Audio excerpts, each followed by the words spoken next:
Imperial Faith. Imperial Cult. The Imperial Cult is one of the few common factors that link the disparate worlds of the Imperium together. No matter what conditions prevail upon a world within the Imperial Cult will be found there. The ways in which the Emperor is worshipped in human space are multitudinous. To some, he is revered as a distant, patriarchal and human figure. Others identify him with some aspect of nature. Many others, such as the primitive Ephesians of Dwimlicht, regard him as a star god, for his agents only visit occasionally and they descend from the heavens when they do so. But all the creeds of the cult agree upon this one thing: there is only one God Emperor. To worship a pantheon of hods and put other gods alongside him is heresy. However, there have been many individuals over the millennia who have been seen as his saints, people visibly touched by the Emperor, and they are venerated all over the Imperium. There are saints for every aspect of life, and there is a thriving trade in their relics on many worlds. The worship of the God Emperor is, in the main, highly organized across the Imperium. Cathedral complexes can be found in the capitals of all worlds of any meaningful populations. On the densely populated, teeming hive worlds, these can occupy entire spires. The graceful structure of the Cathedral of the Emperor Triumphant, constructed after the Second War for Armageddon at Hive Primus on Armageddon, climbs delicately skyward, its main tower nearly a full kilometer in height. The statue of the Emperor at the top brushes the planet's troposphere, looking benignly down upon the seething, polluted hive world below. Most towns will have a church or temple dedicated to the Emperor, and even the crudest village of the most primitive tribesmen will sport a sacred cave or grove dedicated to his name. Of course, in some places the worship of the Emperor supersedes all other aspects of life. These are the shrine worlds of the Imperium, where perhaps one of the great saints, or even, in the distant past, the Emperor himself, performed a great deed.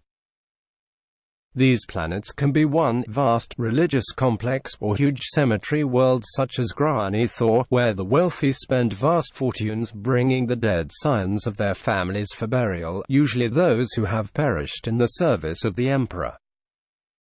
Then there are the Cardinal Worlds, which attract millions of pilgrims and are the strongholds of the Imperial Cult. These planets are directly governed by the ecclesiarchy and are the seats of functionaries high in the cult, responsible for the spiritual health of vast areas of human space. The ecclesiarchy maintains and promotes the cult galaxy-wide and, where possible, tries to sanction the worship of the Emperor no matter how bizarre it may seem. Very few practices are prescribed, and even such abominations as a human sacrifice to the Emperor are useful to the Imperium, for it is easy to convince a newly encountered culture that approves of such custom to give up its psychos to the black ships. One of the ecclesiarchy's tasks is to record this multiplicity of tradition with which the Emperor is honored. In that way, two preachers from opposite sides of the galaxy will know, no matter what the title or manner of expressing the devotion might be, that neither is a heretic. The ecclesiarchy sends out mission fleets for precisely this purpose, whose flotillas of blessed spacecraft slowly circle a particular part of the galaxy, recording new variants of the cult, correcting serious heresies and proselytizing to newly discovered populations of humans. To all, the Emperor is a living god.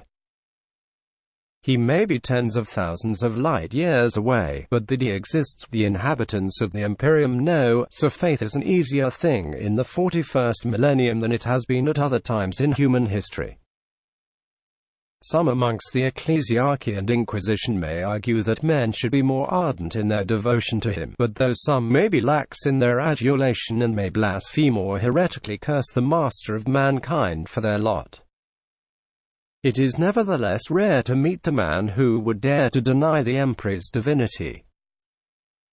The ecclesiarchy presides over the souls of the Imperium's citizens, dividing its countless dioceses into parishes, some of which are centered upon a particular planet, others focused attending to a particular locale or holy shrine.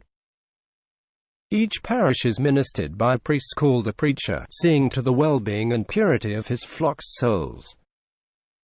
It is the duty to watch for deviancy and ensure that heretical belief is purged wherever it lurks. A truly pious preacher may rise to become a pontifex, whose authority extends over several parishes and the preachers. The responsibilities of a pontifex are diverse and can encompass the protection and ministration of routes of pilgrimage, the consideration of beatitudes and recommendation of canonization to the holy synods. The priests called confessors are the booming voices of the ecclesiarchy, exalting the faithful to deeds of penitence, fervor and righteousness. Confessors are not charged with the ministrations of a diocese, but rather roam the Imperium at will wherever the hand of the God Emperor calls them. Under the spell of a confessor, a city can burn at the hands of its own citizens. Armies may jubilantly throw themselves into the waiting guns of an enemy's hands, and heretics flee, fearing their holy wrath. Cult Mechanicus. Technology and its mysteries are the preserve of the followers of the machine god, the tech priests of the Cult Mechanicus. For they believe that machines are imbued with a life force of their own, a soul granted to them by the machine god who governs the universe, a will and a personality. The more ancient a piece of technology, the greater reverence it will elicit from these robed followers, who will spend many hours anointing a machine with the correct unguents before pressing the sigils of activation to coax its animistic machine spirit into life. The God Emperor of mankind is the Omnissiah in this view, the physical embodiment of the machine god in real space. A machine that is both old and complicated is given the same status by the tech priests as the ecclesiarchy would give a major imperial saint, for many of the systems on these machines are irreplaceable, the secrets lost to time. Among the greatest of such machines are the vast battleships of the Imperial Navy, or the super-heavy Titan war machines, whom the tech priests call God engines. But the tech priests will also lavish their attention upon an antique Laskin or prognosticator and will spend much time trying to understand the intricacies of a device's workings. All machines, though no matter what the pedigree, are treated as living things by the tech priests, and they will treat all with reverence, for all are gifts from the long-lost past, knowledge of their function handed on through time only by the beneficence of the machine god.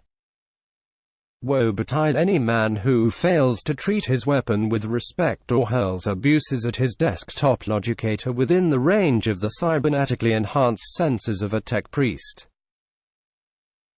Paradoxically, true machine intelligences, silica animus, are held to be anathema by the tech priests, for they view these as soulless automata, spiritless things cast into the galaxy to confound the will of the machine god.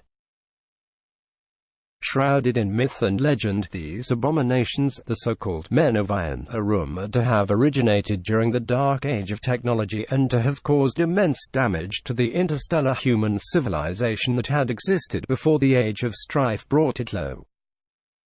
Supposedly pathologically dangerous, an inquisitor may encounter them, although rarely, in the course of his duties. Should they learn of these creations, the tech priests will hunt them down, investigate them and then destroy them. Only properly sanctioned digital logic engines and cogitators, those deemed to have a spirit gifted them by the Omnissiah and to lack true sentience, are allowed to persist.